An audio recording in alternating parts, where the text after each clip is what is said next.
பூச்சியாய ராகவேந்திராய சத்திய தர்மரதாய சபஜதாம் கல்பவிருஷாய நமதாம் காமதேனுவே. ஸ்ரீ ராகவேந்திரருடைய பொற்பாதம் தொட்டு வணங்கி குரு வாழ்க குருவே துணை. மிக அற்புதமான ஆன்றோர்களும் சான்றோர்களும் ஜோதிட வல்லுநர்களும் கூடி குழுமி இருக்கக்கூடிய அற்புதமான காலையிலேருந்து நம்ம சிறப்பாக இந்த நிகழ்ச்சியை அறிவுக்கும் ஆற்றலுக்கும் நம்மளுடைய ஆராய்ச்சி தன்மைக்கும் விருந்தளிக்கும் விதத்தில் ஒவ்வொருத்தருடைய பேச்சாற்றலும் இருந்தது. அதற்கு முன் தமிழ் இறை வணக்கத்தோடு நம்ம ஆரம்பிக்கிறது தான் முறை. ஏறுமயில் ஏறி விளை யாடு முகம் ஒன்று. உட்காந்து பாடினோம்னா லேட் ஆயிரும், அதனால் வாசிச்சறேன்.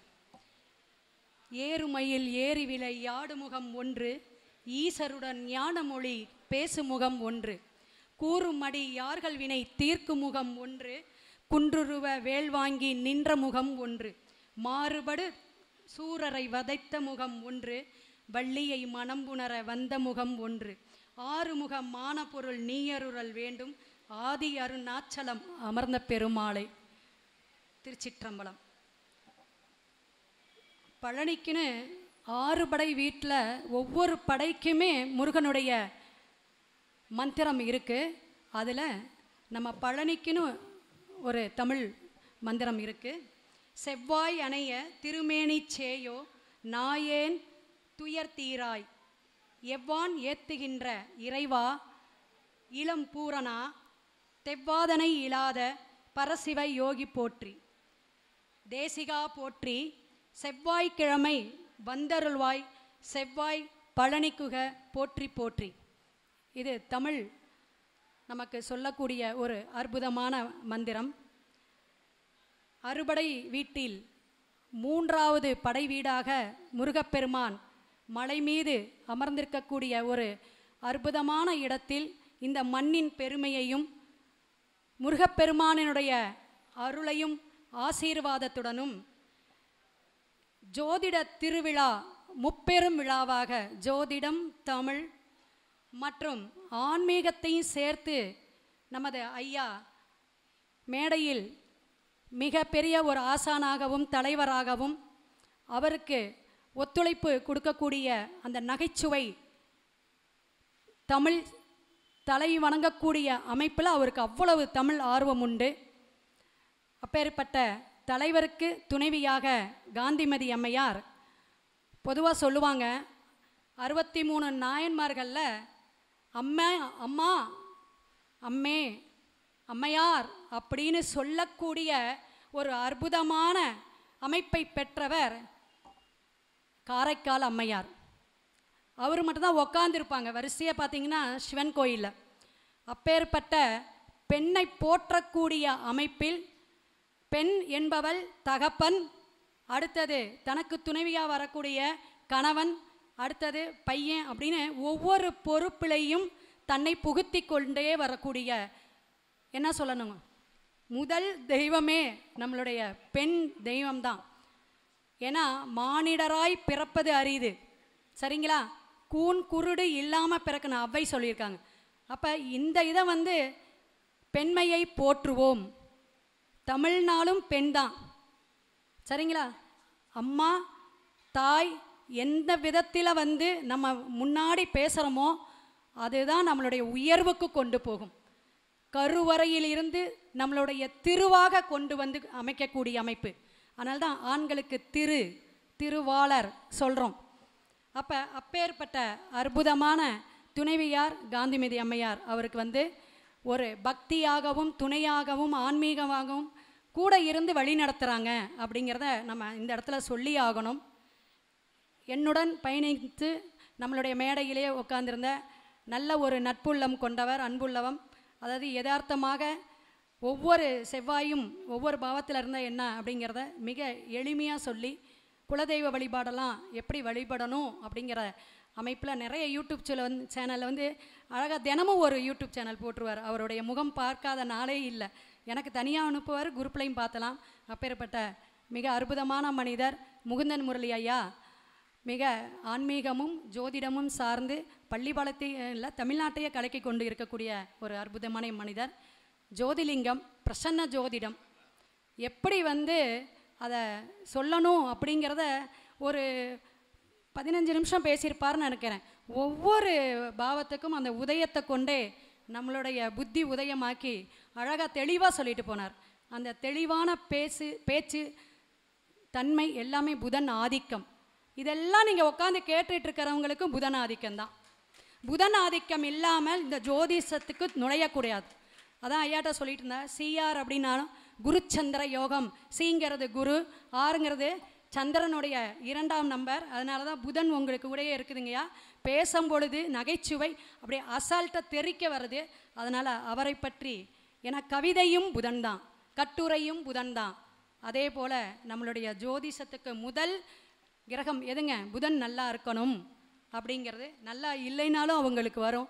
ஏன்னா கல்வி அறிவு இல்லாமல் ஞானத்தில் சொல்லக்கூடிய அமைப்பு புதன் கொடுப்பார். முப்பெரும் விழா பழனியில் ஒரு புண்ணிய பூமியில் மண்ணில் நம்ம இருந்து இதை பொக்கிஷமாக நம்ம கேட்டுட்ருக்கோம்.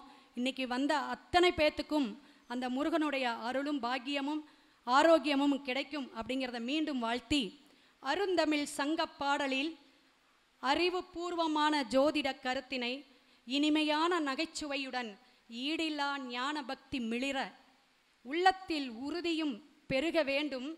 ஊரெல்லாம் ஒன்று கூடி மகிழ்வுடனே எங்கள் அன்பும் அறிவும் பிறக்க வேண்டும். ஏகாந்தமான கவியாய் மலர்ந்திடவே எழும் ஐயங்களை ஓடி ஐஸ்வர்யம் பெருக ஒற்றுமையுடன் பயணிக்க யாவருக்கும் ஓங்கார அருளொளி ஜோதிடம் நிறையட்டும். ஔவையார் அவனருளென்று முருகன் அருளென்று மனம் அறியட்டும். களங்கமில்லா நமது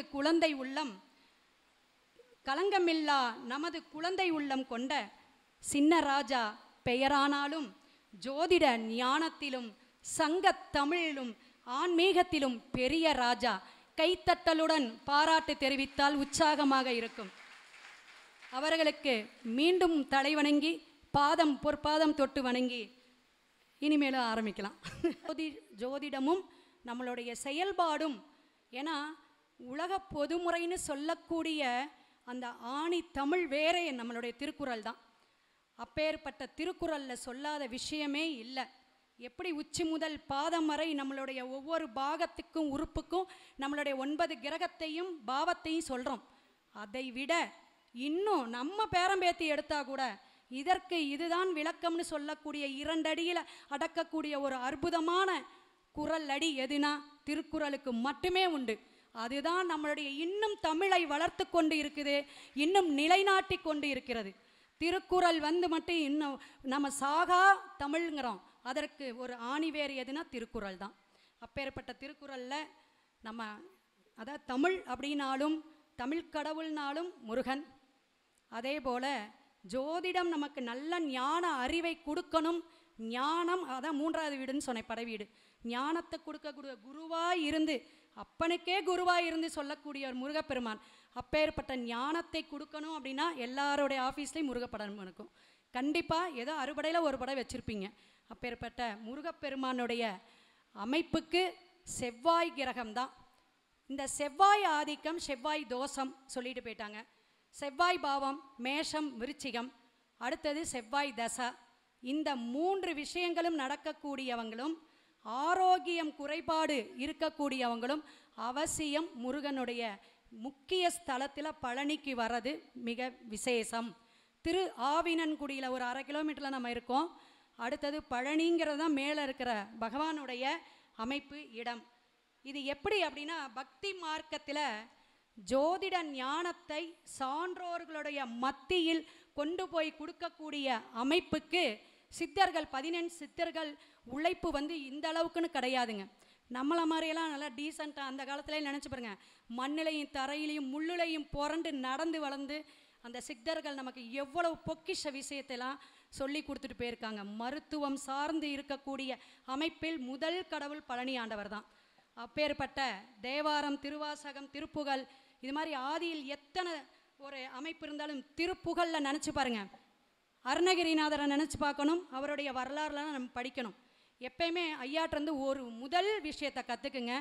அவருடைய மனன சக்திக்கும் தமிழ் ஆர்வுக்கும் மீண்டும் மீண்டும் அவர் புத்தகத்தை படிச்சுட்டு இருக்கிற அந்த அறிவு தான் நம்ம இப்போ இந்த செல்ஃபோன் டிவி பார்க்கறனால புத்தகம் படிக்கிற ஒரு அமைப்பு குறைஞ்சிக்கிட்டே போகுது. அவருடைய வளர்ச்சிக்கும் அந்த கடகடன்னு சொல்கிறாரு பார்த்தீங்களா, நற்றினியாக இருக்கட்டும், குறுந்தொகையாக இருக்கட்டும், 14 கீழ்கணக்கு மேல் கணக்கு நோட்கள் எல்லாமே சொல்லிடுவார். அப்பேற்பட்ட ஞானத்தை கொடுத்தது படிப்பறிவு தான். புத்தகத்தை படிக்க வாசிக்க கற்றுக்குங்க. அப்போ தான் உங்களுக்கு வேறு விஷயம் உதிக்கும். அறிவுக்கு விருந்தும் செயலும் கொடுக்கணும், உடம்புக்கு நடையும் பயிற்சியும் கொடுக்கறனால தான் நமக்கு ரத்த ஓட்டம் ஆரோக்கியம் எல்லாம் வருது. அப்போ அறிவை அப்படியே வச்சுருந்தா எப்படி வரும்? அதனால தான் யோசிங்கன்னு சொல்கிறது யாருங்க? ஜோசியரை. ஏதாவது ஒரு கிரகத்தை போட்டு ஆராய்ச்சி பண்ணிக்கிட்டே இருங்க அப்படின்னு சொல்கிறது அந்த மாதிரி விஷயம். அதுக்கு பக்தி நமக்கு உறுதுணையாக இருக்கணும். அப்போ அந்த பக்தி எந்த இடத்துல பிறக்குது அப்படிங்கும்போது, நம்ம குழந்தையா பிறக்கும் பொழுதே நாள் என்ன சொல்லி வைக்கிறோம்? அம்மா அப்பாவுக்கு அப்புறம் முருகான்னு சொல்லி வைக்கிறோம், சரிங்களா? 3 என்னதுங்க? அந்த நகர்தல், அந்த அமைப்பை பக்தி மார்க்கத்துக்கு நீ நகர்ந்து வா அப்படிங்கிறத அந்த முருகாங்கிற சொல்லுக்கே. நம்மளே அப்பாலாம் பாருங்கள், எப்போயாவது உட்காந்து முருகான்னு உட்காருவார், எந்திரிப்பார். அதே போல் நம்மளுடைய குழந்தைங்களுக்கு குலதெய்வத்துக்கு அடுத்தது நம்ம யாருங்க நினைப்போம்? மொட்டை அடிக்கணுன்னா அடுத்தது பழனிக்கு வந்துடணும் அப்படின்னு நினைப்போம். அதனால் எல்லாருமே இன்க்ளூடிங் நாம கொண்டு முடி எடுத்ததே எங்கள் அப்பா அம்மா. பழனியில் முடி எடுக்காதவங்க இருக்கவே மாட்டாங்க. 3 விஷயம் சொல்லுவாங்க. மொட்டைங்கிற விஷயமும் பஞ்சாமிர்தமும் விபூதி அப்படிங்கிற ஒரு அமைப்புக்கு முருகப்பெருமான் ஒரு உரித்தானவர். அதே போல் ஜோதிஷம், தமிழ் மற்றும் ஆன்மீகத்துக்கு உரித்தானவர். 3 இடத்துக்குன்னு சொல்லி நம்ம சின்ராஜ் ஐயாவை நம்ம வாழ்த்தி வணங்கணும். அற்புதமாக 3 இடத்த எடுத்து போட்டிருக்காரு பாருங்கள் ஃபோட்டோவில், நச்சுன்னு ரொம்ப அழகாக இருந்துச்சு. எனக்கு அந்த பழைய ஸ்கூல்லலாம் இருந்த அந்த ஐடி கார்டெல்லாம் ஞாபகம்லாம் வந்துச்சு. அப்போ அந்த பர்ஃபெக்ட் பன்ச்சுவாலிட்டி, அவர் டிசிப்ளின், இவ்வளோ பேரை தான் எடுக்கணும், இவ்வளோ பேர் தான் நம்ம கணக்கு கொடுக்கணுங்கிற எல்லா விஷயமும் ஆசிரியருடைய அந்த தன்மை இருக்குது. வழிகாட்டி வழி நடத்துவார் எல்லாமே அந்த ஆசிரியராக இருந்தால் மட்டும்தான் செய்ய முடியும். அப்போ அந்த ஃப்ரெண்ட்ஷிப்பும் சொன்னார் பாருங்கள், எனக்கு எல்லாருமே டீச்சர்ஸ் நிறைய ஃப்ரெண்ட்ஸ் இருக்காங்க அப்படின்ட்டு. அப்போ இது மாதிரி பக்தி மார்க்கத்தை நம்ம ஜோதிடத்தில் எப்படி கொண்டு வரணும், அதை நீங்கள் பயன்படுத்திக்கணும். வயசு தான் அப்படிங்கிறதெல்லாம் கிடையாது. சின்ன குழந்தையெல்லாம் இன்றைக்கி எந்த அளவுக்கு பாராயணம் பண்ணி அந்த வைஷ்ணவ கோத்திரம்லாம் ஒரு குழந்தை அவ்வளோ அழகாக பேசுகிறான். அப்போ ஞானத்தை கொடுக்கக்கூடியது எந்த இடத்துல பிறக்குதுன்னா, அதனால தான் சொன்னேன், முருகாங்கிற எழுத்தை எடுத்து நாவலை சொல்லி கொடுக்கறது எதுங்க? செவ்வாய்ங்கிற ஆதிக்கம் முருகப்பெருமானுக்கு மட்டும்தான் இருக்குது. சான்றோர் அதாவது ஒரு மத்தியமம் அப்படிங்கிறதுக்கு சொல்கிறேன். சான்றோர்கள் மத்தியில் தமிழுக்கு மந்திர ஆற்றலை சுந்தர நாராயணர் கொடுத்தாராம். எப்படிங்க? அப்படியே அந்த காலத்தில் இப்போ திருஞான சம்பந்தர், திருநாவுக்கரசர் எல்லாமே கேள்விப்பட்டிருப்பீங்க. அந்த பாடலை பாடினோடனே அந்த குளத்திலேருந்து என்ன வந்துச்சுங்க? நீர் உற்பத்தி ஆச்சான். அடுத்தது அவினாசி சாருக்கு தெரியும்னு நினைக்கிறேன். அடுத்த விஷயம் என்னதுங்க? முதலை வந்துச்சான். அப்போ அந்த மந்திர சக்தி எங்கே இருக்குதுங்க? தமிழுக்கு. முதலையின் வாயில் பிள்ளை வந்ததாம்.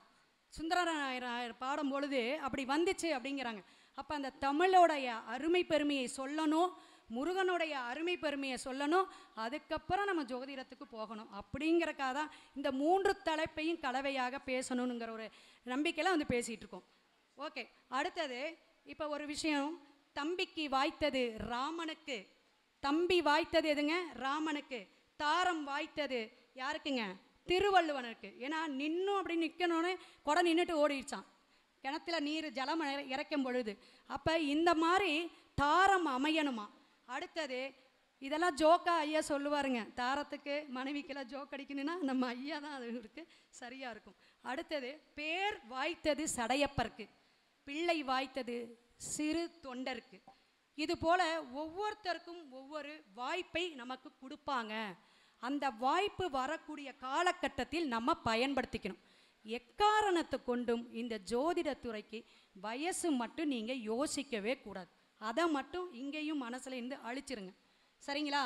அந்த வாய்த்ததுங்கிறக்காக தான் இந்த விஷயத்தை நம்ம எடுத்து சொன்னோம். தமிழ் மந்திர மொழி, தெய்வீக மொழி அப்படின்னு சொல்கிறதுக்கு முருகனுடைய சமய நெறியில், நம்ம தமிழ் சமய நெறியில் முக்கியமான கடவுள் நம்ம முருகப்பெருமான சொன்னோம். அழகு, செவ்வாய் எடுத்து பேசுனாங்க. அழகுனாலும் அவர் தான். அப்போ அழகென்ற சொல்லுக்கு முருகான்னு சொல்லி நீங்கள் கேள்விப்பட்டிருப்பீங்க. இந்த மாதிரி விஷயத்தில் தண்டாயுத பாணியாக மிக அற்புதமான அவருடைய புராணங்களும் திருப்புகளும் பாராயணம் பண்ணிருங்க. கண்டிப்பாக நமக்கு ஜோதிட ஞானம், ஜோதிட அறிவு நல்லா வளரும். இதை நீங்கள் செஞ்சு பாருங்கள். தினமும் ஏதாவது ஒரு ஆன்மீக பாடல் எடுத்து வச்சு பார்க்கணும். ஏன்னா நம்ம சிவபுராண பாராயணம் பண்ணுவோம், வேயிரு தோழி பங்கன்ட்டு நம்ம இதை நவகிரகத்துடைய இது பண்ணுவோம். ஆனால் இந்த மாதிரி தமிழ் சான்றோர்கள் எழுதிய அந்த பாடல்களை நம்ம திருப்புகள், தேவாரம் இதெல்லாம் பாடி பழகணும் அப்படிங்கிறத என்னோட கருத்துங்க. அடுத்தது, இந்த மிக அற்புதமான முருகனுடைய அருளில் ஒரு 5 விஷயம் மட்டும் நம்ம சொல்லிக்கிறோம். பழனியில் என்னென்ன ரகசியங்கள் இருக்குது அப்படின்னு கேட்டிங்கன்னா, அதில் சொல்ல முடியாத, அடங்க முடியாத விஷயங்கள்லாம் இருக்குது. ஏன்னா 14 சித்தர்களுடைய அமைப்பில் 4000 மூலிகைகளை கொண்டு நவபாஷணத்தால் நம்ம அமைக்கப்பட்ட ஒரு உருவம்தான் முருகப்பெருமான். அப்பேற்பட்ட அரிய வகையான முருகப்பெருமானுடைய தத்துவம் காலையில் அந்த தீர்த்தத்துக்கும் விபூதிக்கும் அதிகாலையிலே 4 மணிக்கே வந்து நின்றுக்குவாங்களாம். ஏன்னா மருத்துவ குணத்துக்காக. அந்த தீர்த்தம் அவ்வளவு உஷ்ணமான அந்த நவபாஷணத்தில் செஞ்சு இருக்கக்கூடிய அந்த சிலையில் மேலே வைக்கக்கூடிய அந்த சந்தனம் இரவு வச்சுருவாங்களாம். அது அப்படியே வேர்வையாக வியர்வையாக அப்படி வழிஞ்சு வந்து அது தீர்த்தமாக நமக்கு காலையில் கொடுப்பாங்க. அதற்கு அவ்வளோ கியூ நிற்பாங்க. அது நம்மளுடைய எப்பேற்பட்ட வியாதியையும் போக்கும் அப்படின்ட்டு. இப்போ பங்குனி உத்திரம் வந்துச்சு. அப்போ நம்ம வந்தோம். நம்ம அந்த நேஷ்னல் ஹிந்து டெம்பிள் ஃபெடரேஷனில் இருக்கும். ஐடி கார்டை கொடுத்துட்டு 8ஆம் நம்பர் தான் விஐபி. அங்கே போயிட்டு நம்ம காட்டிட்டு போயிட்டு வந்துட்டோம். எத்தனை பேருங்க, லட்சம் பேர் மேலே இருந்தாங்க கூட்டம். பயம்தான், இருந்தாலும் பார்த்துக்கலாம் அப்படின்ட்டு நம்மளுடைய அந்த அமைப்புக்கும் நம்மளுடைய முருகனுடைய பக்திக்கும் அவர் வழியிட்டார். ஒரு 10 பேர்த்தோடு போயிட்டு பார்த்துட்டு வந்துட்டோம். விஞ்ச்லேயும் ஐடி கார்டு காமிச்சிட்டு வந்துட்டோம். அந்த மாதிரி அமைப்பில் இன்றும் நம்ம போய் தரிசனம் பார்த்தலாம் அப்படிங்கிற இதில் நம்ம கார்டு எடுத்துகிட்டு வந்திருக்கோம். அதே போல் 9, 10, 12 வருஷம் உட்காந்து அந்த உருவத்தை அமைச்சாராம். எல்லா உருவம், அதாவது அம்பாள் மற்ற சிலைகள்லாம் ஏற்பாடு பண்ணிவிட்டு முருகனுடைய உடலையும் பண்ணிட்டாராம். முகம் மட்டும் அமைக்கிறதுக்கு அவ்வளோ நாள் ஆச்சு அப்படின்ட்டு ஒரு வரலாறு உண்டு. அதே போல் இந்த முருகனுடைய 9 வகையான பாசனமும் நம்ம 9 வகையான கிரகத்துக்கு பேசக்கூடிய அமைப்பு. செவ்வாய் மட்டும்தான் நீங்கள் நினச்சிட்ருக்கீங்க. சூரியன்கிற அரச தன்மையை கொடுக்கக்கூடியதுக்கும் நம்ம ஈசனாக அங்கே மேலே போயிட்டு பிரபஞ்சத்தோட சூரிய வெளிச்சத்தில் நம்ம வழிபாடு எடுத்துக்கலாம். செவ்வாய்ங்கிறது ஆட்சி, வேகம், நம்மளுடைய ஆரோக்கியம், எல்லா விஷயமும். அப்போ அந்த இடத்துக்கும் நமக்கு ரொம்ப விசேஷம் அப்படிங்கிறது. புதன் ஜோதிடத்தை வளர்க்கக்கூடியவரும் அவரே தான், பழனி ஆண்டவர் தான். அடுத்தது குருவாக இருக்கக்கூடியவரும் பழனி ஆண்டவர் தான். அப்போ இப்படி 9. ராகு நம்மளுடைய உடல் ஆரோக்கியத்துக்கு கொடுக்கணுன்னாலும் அங்கே போயிட்டு 4 மணி நேரம் உட்காந்துட்டு 4 தீபம் போட்டுவாங்க. குறைந்தது 4 மணி நேரம் உட்காந்துருக்கணும். எப்பேற்பட்ட அறுவை சிகிச்சையாக இருந்தாலும் சரி, எந்த நோய், மனநோய், எந்த நோயாக இருந்தாலும் சரிங்க, சரியாக்கக்கூடிய அமைப்புக்கு யாருங்க, எந்த தசாபுத்தி நடத்தினாலும் பழனிக்கு நிகர் வேறு எதுவுமே இல்லை அப்படிங்கிறத நீங்கள் இந்த விஷயத்தை கண்டிப்பாக நீங்கள் புரிஞ்சுக்கணும். அப்போ ஒவ்வொரு இதுலேயும் ஒரு நகைச்சுவையாக சொன்னாங்க. வெளிநாட்டிலேருந்து ஒரு பக்தர் வழிபாடு எடுத்தாராம். அப்போ இங்கேருந்து நான் என்ன வாங்கிட்டு போகணும் அப்படின்னு ஒரு கடையில் போயிட்டு வாங்கினாராம். அப்போ அவர் சொன்னாராம், இங்கே விபூதி பிரசாதம் தான் ரொம்ப விசேஷம், இதை பஞ்சாமிரதத்தை சாப்பிட்ருங்கோ, நீங்கள் ஃப்ளைட்டில் ஏறதுக்குள்ளே சாப்பிட்ருங்க, விபூதி பிரசாதத்தை மட்டும் நீங்கள் கொண்டு போங்க அப்படின்னார். உடனே அவர் பஞ்சாமிரதத்தை எக்ஸ்பிரி டேட்டு பார்த்துட்டு இருந்தாராம் பாட்டிலை. அடுத்தது விபூதியை பரட்டி போட்டாங்க. என்ன பார்க்குறீங்க அப்படின்னாராம். அதுக்கு சொன்னாராம், எக்ஸ்பிரி டேட்டு அப்படின்னு. நீ எக்ஸ்பிரி ஆனவனே பூசக்கூடிய ஒரே இடம் விபூதி தான், அதுக்கு எக்ஸ்பிரி டேட்டே கிடையாது அப்படின்னாராம் சிரிச்சிட்டு கிடக்காரு. அப்பேற்பட்ட தத்துவார்த்தமானது ஒரு விஷயம். அதில் கிருபானந்த வாரியார்லாம் மிக சிறப்பாக அந்த பழனி ஆண்டவரை பற்றி நிறைய விஷயங்கள் சொல்லியிருப்பாங்க. இப்போ நம்ம திருக்குறளுக்கு போகலாம். கற்றதனால் ஆய பயனென்கொள் வாளறிவன் நற்றால் தொழார் எனின். மிக அற்புதமான முதல் அதிகாரத்தில் 2வது திருக்குறளை, ஏன்னா உலகத்தை பற்றி ஃபஸ்ட்டு சொல்லிடுறார். அடுத்தது 2வது திருக்குறள் நம்மளுடைய கல்வியின் பயன் முழுவதையும் அறிவுக்கடல் என்ற முருகப்பெருமானுடைய திருவடி தொழ வேண்டும் அப்படிங்கிறத சொல்கிறதுக்காக தான் இந்த குறளை நான் எடுத்தேன். அப்போ 5ஆம் கிளாஸ் படிச்சிருக்கேம்மா, 8ஆம் கிளாஸ் படிச்சிருக்கேன், எத்தனையோ ஜோதிடர் சொல்கிறாங்க. ஆனால் அந்த ஜோதிடத்தை பாட்டெல்லாம் பழைய பாடலெல்லாம் சொல்கிறதுக்கு அவ்வளோ ஈஸியாக அவங்க அந்த மனநமாக சொல்லுவாங்க. அந்த ஞானம் எங்கே பிறந்தது? எல்லா ஒரு 10 டிகிரி வாங்கினவங்க ஜெயிச்சிருக்காங்களா? 3ஆம் கிளாஸ் 5ஆம் கிளாஸ் படித்தவங்க ஆட்சி ஆண்டு இருக்காங்களா? அப்போ எங்கே இருக்குதுங்க? நம்ம இதுதான் தப்பு செய்கிறோம். நம்ம நிறையா படிக்கலை, முன்னாடி போக முடியாது, மேடை ஏறி பேச முடியாது. கல்விக்கும் நம்மளுடைய அறிவுக்கும் டிஃப்ரெண்ட்டு உண்டுங்க. நம்மளுடைய தைரியம் இதெல்லாம் முருகப்பெருமானை கும்பிடுங்க. அறிவு ஞானம் வேணுமா ஜோதிடத்தில்? முருகப்பெருமானை கும்பிடுங்க. அப்போ இந்த இரண்டையும் சொல்லக்கூடிய இடம்தான் இந்த ஞானத்தையும் கல்வியும் வேண்டும். அப்படின்னா முதல் 10 திருக்குறளை தினமும் வாசிங்க. அந்த முதல் 10 திருக்குறளையே அத்தனை விஷயத்த சொல்லி கொடுத்துட்டு போயிருக்கார். ஒவ்வொரு திருக்குறளுக்கும் ஒவ்வொரு தமிழ் சான்றோரும் ஆசான்களும் ஒவ்வொரு விதமாக அதுக்கு விளக்க உரை கொடுத்துருக்காங்க. நான் எடுத்து கூட ஒரு விளக்க உரை கொடுக்கலாம், இன்னும் கொடுக்கலாம், இனிமேலும் கொடுக்கலாம். அப்பேற்பட்ட விஷயத்தை சொல்லக்கூடியது திருக்குறள். அடுத்ததுங்க 2வது குறள் போயிடலாம். எப்பொருள் யார் யார் வாய் கேட்பினும் அப்பொருள் மெய்ப்பொருள் காண்பது அறிவு. இந்த அறிவுங்கிறத அங்கே கல்வியை சொன்னோம். கல்வினா என்னதுங்க? 4ஆம் பாவம் 5ஆம் பாவம் அடிப்படையிலேருந்து நம்ம கொண்டு வரோம். 2ஆம் பாவத்தை விட்டுருங்க. இங்கே என்ன சொல்கிறாரு? எப்பொருள் யார் யார் வாய் கேட்பினும், எந்த பொருளில் உண்மைத்தன்மை இருக்குது அதை எப்படி பகுத்து அறிவ. ஒருத்தர் ஜோசியம் கேட்க வரார், அவர் உண்மையாக பேசுகிறாரா பொய்யா சொல்கிறாரா? நம்ம எல்லாமே சொல்லுவோம், நீ போன இடத்துல ஒரு இடம் வாங்கின அல்லது ஒரு இடத்த வித்தன்னு சொல்கிறேன்னு வச்சுங்க, அப்படியெல்லாம் நான் இல்லையே அப்படின்னு சொல்லுவார். கூட இருக்கிற மனைவியோ அல்லது கூட வந்தவங்களோ சொல்லுவாங்க, ஆமாங்க அந்த பெரியப்பா நிலம் வந்துச்சுல, அதை நம்ம ஏலத்துக்கு வரும்போது நம்ம வாங்கணும்ல, அதுக்கப்புறம் கைவிட்டு போயிடுச்சுலன்னு 2 விஷயத்தையும் எடுத்து சொல்லிடுவாங்க. அப்போ அந்த அசால்ட்டுத்தனம். அப்போ நம்ம என்ன செய்வோம்? நம்ம கணிச்ச கணிதம் தப்பா அல்லது கோச்சார நிலை பார்த்து சொன்ன விஷயம் தப்பான்னு ஒரு யோசனை வந்துடும். அப்போ இந்த மாதிரி நம்மளை குழப்பக்கூடிய அமைப்பு வரும். அப்போ நம்ம என்ன எப்படி இருக்கணும் அப்படின்னா, நம்ம ஸ்ட்ராங்காக இருக்கணும். அந்த ஸ்ட்ராங்கான கிரகம் எதுங்க? செவ்வாய். புதன்கிற புத்தியையும் சாமர்த்தியத்தையும் சாதுர்த்தியத்தையும் சமாதானமாக பேசக்கூடிய அமைப்பு 4மே எதுங்க? புதனுக்கு. இதுக்கெல்லாம் வெளிக்காட்டக்கூடிய அமைப்பு எதுங்க? செவ்வாய். அப்போ அந்த செவ்வாய் ஆதிக்கம் வேண்டும் என்றால் நம்ம நல்ல பேச்சு திறமையை வளர்த்துக்கணும், சொல்லணும், எடுத்து சொல்லக்கூடிய பாவம் அப்படி இருக்கணும். அந்த பாவத்தை பார்த்து நம்ம பாவமாக சொல்லிக்கிட்டு இருந்தோம்னா அவங்க அடுத்தது வரவும் மாட்டாங்க, அடுத்த கஸ்டமரையும் நமக்கு அனுப்ப மாட்டாங்க. அடுத்தது முகநக நட்பது நட்பன்று நெஞ்சத்து அகநக நட்பது நட்பு. நட்புக்கு அதாவது இலக்கணமே நான் ஜோதிடருடைய நட்பை தான் சொல்லுவேன். ஏன்னா அகில உலக மகளிர் பேரவை, அதாவது பெண்களுக்காக ஒரு அங்கீகாரம் வேணும்.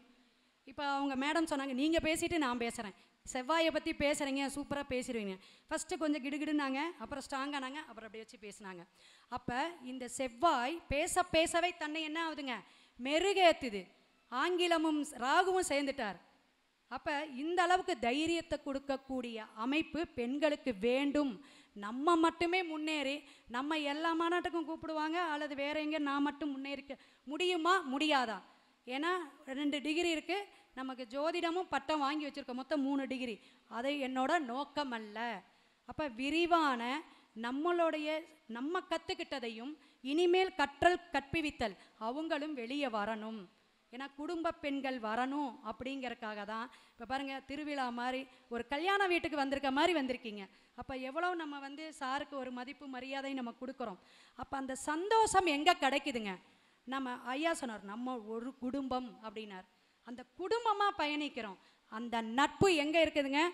நம்மளுடைய இடத்துல இருக்குது. ஆனால் பின்னாடி போனாலும் புறம் பேசுவோம். அவங்களுக்கு என்ன தெரியுது? நம்ம தான் ஜோதிஷத்தில் நிறைய சம்பாதிக்கிறோம், நிறைய நம்ம சொல்ல தெரியும். ஒவ்வொருமே இப்போ கேபி சிஸ்டம் எடுத்துக்குங்க, ஜாமக்கோல், எது வேணாலும் அவங்க ஒரு சாதனையை எல்லாத்துக்கும் எல்லா அறிவும் கடவுள் கொடுத்துருக்கார். அதே போல் நம்ம எடுத்துக்கக்கூடிய தன்மை நம்ம ஜெயிக்கக்கூடிய தன்மை. அப்போ நட்பு வட்டாரத்தை பெருக்கிக்கணும். பெண்களை ஒரு கேவலமாகவும் ஒற்றுமையாக இருக்க மாட்டாங்க அப்படிங்கிறத உடச்சி எறியணுங்கிறதுக்காகவே தான் நான் அவங்க முகுந்தன் முரளி சொன்ன மாதிரி போராடிக்கிட்டு இருக்கேன். எப்படி இருக்கேங்க? போராடிக்கிட்டு இருக்கேன். இப்போ எனக்கு சால்வு போத்தும்போது கூட ஒரு 10 பேர் என் கூட வந்து நிற்கணும். ஈதல் இசைபட வாழ்தல் அது வல்லது, ஊதியம் இல்லை உயிர்க்கு. ஊதியம்னு இங்கே என்ன சொல்கிறாருன்னா, வறுமையாக இருந்து நீங்கள் என்ன சம்பாதிக்கிறீங்களோ, 100 ரூபா சம்பாதிக்கிறீங்கன்னா 10 ரூபா வறுமையாக இருக்கிறவங்களுக்கு எடுத்து கொடுங்க. 10 ரூபாய் எடுத்து கொடுத்துடணும், ரொம்ப வேண்டாம். அதே போல் ஒரு உண்டியல் வச்சுக்குங்க. ஏதாவது இஷ்ட தெய்வம் அல்லது உங்கள் குலதெய்வம் இது போல் உங்களுக்கு முருகனுடைய இதுக்கு கொடுக்கணுன்னு ஒரு மண் தத்துவமான மண் உண்டியல் வைங்க. அதுலேயும் பிளாஸ்டிக்கு இரும்பெல்லாம் வச்சிடாதீங்க. ஆஃபீஸ் போட்டு செஞ்சாலும் வீட்டில் நான் செய்கிறேன் மேடம், வீட்டிலே உட்காந்துட்டு 10,000 சம்பாதிக்கிற பெண்கள்லாம் இருக்காங்க. அஸ்டோடாக்கு அதுன்னு செல்லில் எனக்கு இதெல்லாம் தெரியும். அப்போ அதில் வந்து என்ன செய்கிறீங்க, வரக்கூடிய வருமானத்தை செல்லில் தானே 1000 ரூபா அனுப்புகிறாங்கன்னு விட்டுறாதீங்க.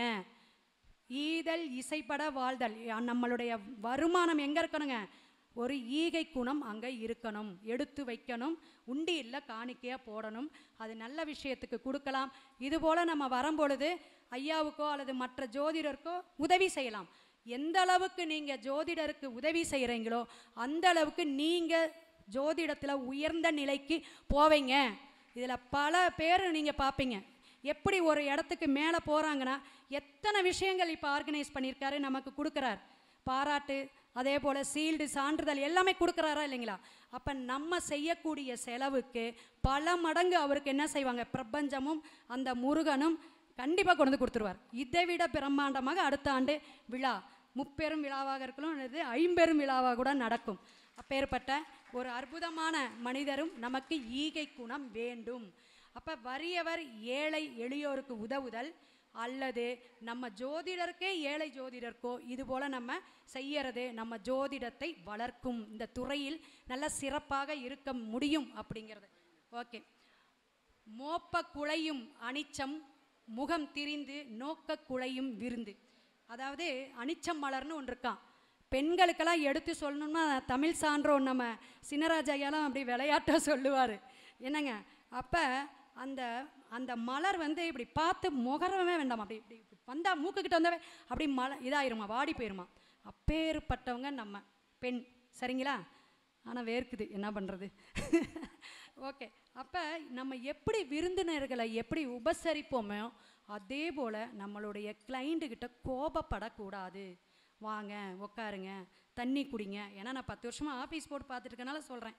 அப்படி அந்த அனுசரணையாக இருந்து அதுக்கப்புறம் உங்களுடைய விஷயத்தை அந்த ஜாதகத்தை பார்த்து நீங்கள் சொல்லணும்.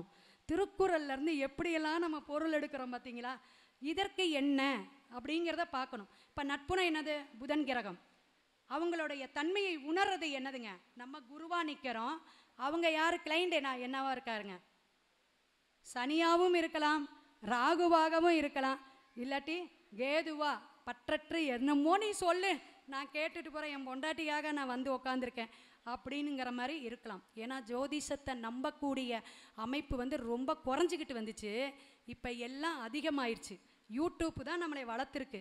இந்த வருடம் புதன் அரசனாக இருக்கிறனால இன்னும் அதிகமாக ஜோதிடர் வந்து வெளியே வரக்கூடிய அமைப்பு, டிவி மற்றும் எல்லா சேனலு, யூடியூப் சேனலும் அவங்கவுங்க. இப்போ லேடிஸ் என்னோடய குரூப்லாம் ஒவ்வொருத்தரும் யூடியூப் சேனல் போட்டு பட்டையை கிளப்பிட்டு இருக்காங்க, பேசிகிட்டு இருக்காங்க.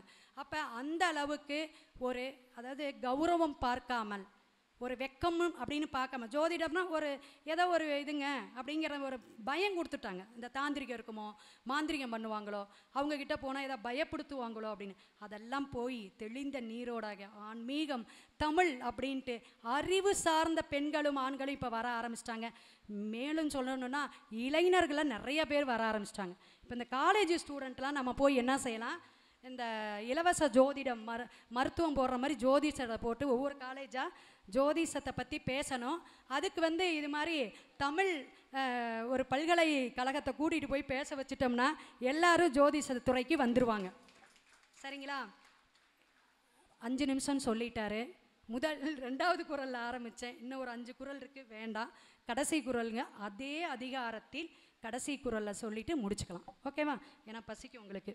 பிறவி பெருங்கடல் நீந்துவர் நீந்தார், இறைவன் அடி சேராதவர். அதான் 10வது குறள். அதனால தான் முதல் 10 குறளை படிச்சிங்கனாவே உங்களுக்கு அவ்வளவு ஞானம் பிறக்கும் அப்படின்னு சொன்னேன். 12ஆம் பாவம் தான் மோட்சம், இறைவன் அடி. நம்ம எல்லாமே சரணாகதி. அது ஏதோ ஒரு தெய்வத்துக்கிட்ட, அது அவங்க அவங்க கர்ம பலன். நீ முருகனை கும்பிடுவியோ, ஈசனை கும்பிடுவியோ, வைஷ்ணவரை கும்பிடுவியோ, எதுவாக இருந்தாலும் அவர் சொன்ன மாதிரி ஆத்மார்த்தமாக ஊன் உடம்பு என்னதுங்க, ஆலயம், உள்ளம்தான் கோயில், அங்கே தான் இறைவன் இருக்கிறார். அந்த இறைவன் எப்படி இருக்கணுங்க, எல்லாத்தையும் வணங்கணும், எல்லாத்துக்கும் மதிப்பு கொடுக்கணும். யார் பெரியவங்க இருக்காங்களோ காலில் விழுந்து கொடுத்து நமஸ்காரம் வாங்கிக்கணும். இதெல்லாம் நம்ம குழந்தைங்களுக்கு சொல்லி கொடுக்கணும். அப்போ இந்த குழந்தைகளை ஊக்குவிக்கும் இசை, நாட்டியம். ஐயாவுக்கு 90% புதனாதிக்கம் இருக்குது. நான் அவரை 2 வருஷ பழக்கத்திலேயே தெரிஞ்சுக்கிட்டேன். அப்பேற்பட்ட புதனாதிக்கம் கொண்டவர். அதனால தான் இவ்வளோ வளர்ச்சி. எதில் வளர்ந்தார்? கம்யூனிகேஷனில் வளர்ந்தார். யூடியூப் டிவி சேனலில் தானே ஃபஸ்ட்டு அவரோட நம்மளை இந்தளவு கொண்டு உட்கார வச்சுருக்கு. அப்போ இந்த புதன்கிற கிரகம் அவருக்கு ஆளுமைத்தன்மையாக இருக்கிறனால எந்த தன்மையாக இருந்தாலும் ஏதுங்கிற ஞான மார்க்கமும் பற்றற்ற வாழ்க்கையும் எப்பயும் நம்ம மனசுக்குள்ளே இருக்கணும். எத்தனை நகை நட்டு போட்டுக்கிட்டாலும் எல்லாம் இருந்தாலும் எப்போ இருக்கணுங்க, ஒரு சின்ன உழவார பணி அல்லது கோயிலில் போயிட்டு நம்ம எளிமையாக வழிபாடு எடுக்கணும். என்ன செய்கிறாங்க, ஒரு நோம்பி, இப்போ சித்திரை திருவிழாவெலாம் ஒவ்வொரு ஊர்லேயும் மடியேந்தி எவ்வளோ பெரிய பணக்காரங்க அந்த அரிசி தானம், காசு தானம் வாங்கிட்டு போய் அந்த சாமிக்கு கொடுக்குறாங்க. அந்த ஒரு குறிப்பிட்ட நேரத்துக்குள்ளே அந்த லேடிஸ். அப்போ அவங்க வீட்டில் பிரச்சனை இல்லைன்னு அர்த்தமா? பிரச்சனைக்காக தான் வராங்களா ஜோதிஷத்துக்கு? என் கல்யாணம் காட்சி நல்லது கெட்டதுக்கெலாம் வரதில்லையா? இரண்டையும் 2 கண்ணோட்டமாக பார்த்து நம்ம நல்ல பலனை சொன்னால் புதனாகிய நம்ம எல்லாமே கேதுங்கிற ஒரு ஆதிக்கத்தில் மோட்சத்தை அடையலாம். அப்படிங்கிறத நீங்கள் எல்லாரும் ஏற்றுக்கணும். இதை வழிநடத்தி நீங்கள் ஆன்மீக பாதையில் போகணும். 108 அப்படிங்கிறது மட்டும் சொல்லிட்டு போயிடுறேன். 106 அப்படிங்கிறது திவ்ய தேசங்கள்ங்க. இந்த கடைசியாக இருக்கிறது இறைவனுடைய சரணாகதின்னு சொன்னோம். அப்போ 108 கிடையாதுங்க. 108 தர்ஷன், திவ்ய தர்ஷனம் இங்கே பூலோகத்தில் இல்லை, தேவலோகத்தில் இருக்குது. 107 அப்படிங்கிறது வைகுண்ட பதவி. 108 என்னதுங்க, யாராவது சொல்லுங்க? பரமபதம். சிவாய நம. அப்போ இந்த இடத்தை நம்ம அடையிறது தான் 108 பூர்த்தி திவ்ய தேசத்தில் அப்படின்ட்டு. சிவன், முருகன், அதே மாதிரி வைஷ்ணவரையும் எல்லா கோத்திரத்தையும் எடுத்து பேசியாச்சு. எனக்கு தெரிந்த சிற்றறிவோட நம்மளுடைய தமிழ்நாடு மகளிர் ஜோதிட மகளிர் எப்பயும் பிரகாசமாக இருக்கணும். எனக்காக ஒரு 10 பேர் என் கூட நின்னுங்க. நான் எப்பயுமே தனியாக எந்த இடத்துலையுமே நிற்க மாட்டேன். முகுந்தன் முரளிக்கு தெரியும். அங்கிட்ட ஒரு அது எப்பியில் வர அடிக்கடி அந்த ஃபோட்டோ போடுவார். அதாவது அந்த ஸ்டில்லே சூப்பராக இருக்கும். முகுந்தன் முரளி மட்டும் தனியாக இருப்பார், கிருஷ்ணர்ல மாதிரி. நாங்கள் 10 பேர், இங்கிட்டு 10 பேர், 20 பேர் நின்னோம் லேடிஸு. அவ்வளோ அழகான ஸ்டில்லு அவருடைய மாநாட்டில். அதே போல் நம்ம சின்னராஜ் ஐயா அவருக்கு நம்ம இந்த சைடு ஒரு 10 பேர், இந்த சைடு ஒரு 10 பேர், எல்லாரும் மேடை ஏறணும். Only ladies. வாழ்க வளமுடன். நல்லது ஒரு வாய்ப்பை நம்மளுடைய கோவை கணேஷ் ஐயா ரொம்ப அற்புதமானவர், நல்ல மனிதர். என்னோட மாநாட்டுக்கு சொன்ன உடனே ஐயாவை நான் கூட்டிகிட்டு வரேம்மா அப்படின்னு சொன்னார். அதே போல் இங்கே எனக்கு ஒரு வாய்ப்பு தரேன்னு சொன்னேன்னே நான் எந்த ஒரு மறுப்பும் தெரிவிக்காமல் நான் தமிழை பற்றியும் எனக்கு தெரிஞ்ச ஜோதிஷ ஞானத்தையும் சொல்கிறேன் அப்படின்ட்டு வந்தேன். அதனால் நல்ல வாய்ப்பை அளித்த மேடையில் வீட்டிற்கும் அனைத்து ஜோதிட சான்றோர்களுக்கும், கீழே அமர்ந்திருக்கிற ஜோதிட வல்லுநர்களுக்கும், இனிமேல் நல்ல ஜோதிஷத்தை எப்படி ஞான மார்க்கமாக வளர்த்துக்கணும் அப்படிங்கிறத தெரிஞ்சுக்குங்க. பெண்கள் என்னுடைய குழுமத்தில் இணைய வேண்டும் என்றால் என்னுடைய ஃபோன் நம்பருக்கு ஒரு 10-12 யூடியூப்பில் பேசுகிறேன், ஃபோன் நம்பர் வருது. கோவை கிருஷ்ணவேணினே போட்டு வரும், அதை நீங்கள் பயன்படுத்திக்கலாம். வாழ்க வளமுடன். வளர்க நமது மகளிர் ஜோதிடர் அணி. சிவாய நம. சொல்லி பழகிட்டேன்.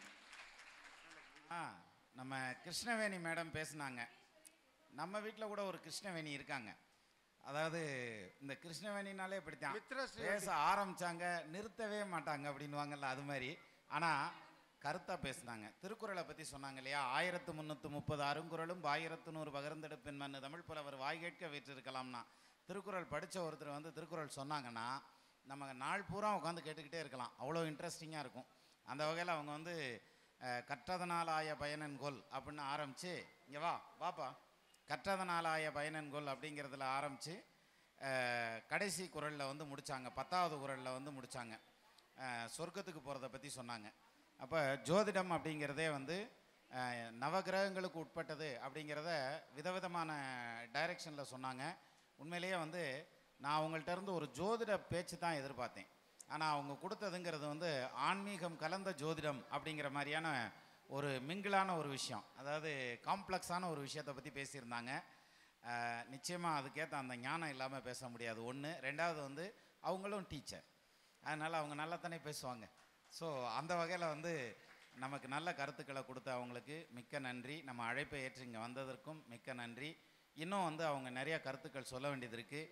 ஏன்னா இந்த திருக்குறள் வந்து ஆரம்பிச்சாச்சுன்னா நிறுத்த முடியாது. சொரிய ஆரம்பித்தா சொரிஞ்சுக்கிட்டே தான் இருக்கணும். இப்போ கற்றதனாலாய பயனன்கள் வாளறிவான் நற்றால் தொழார் ஏனின் அப்படின்னு தான் மலர்மிசை ஏகினான் மானடி சுந்தார் நிலமிசை நீடு வாழும் வேண்டுதல் வேண்டாமை இலானடி சேர்ந்தாருக்கு யாண்டும் இடும்பையில பொருள் சேர்ப்புகள் புரிந்தார் சார். அப்படி ஒன்று தொட்டுட்டோம்னா வந்துக்கிட்டே இருக்கும் சார். அது பாட்டுக்கு இது சும்மா கிடத்தவனை சொரிஞ்சு விட்டாண்டான்னு வாங்கிடல, அப்படி ஆயிரும்.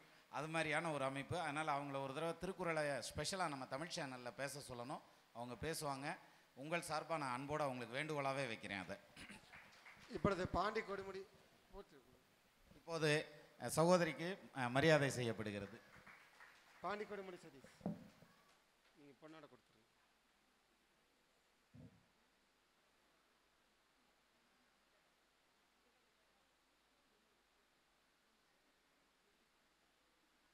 நீங்கம்மா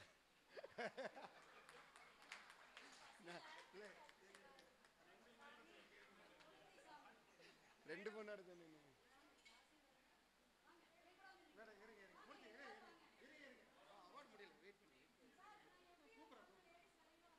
சதீஷ் சார்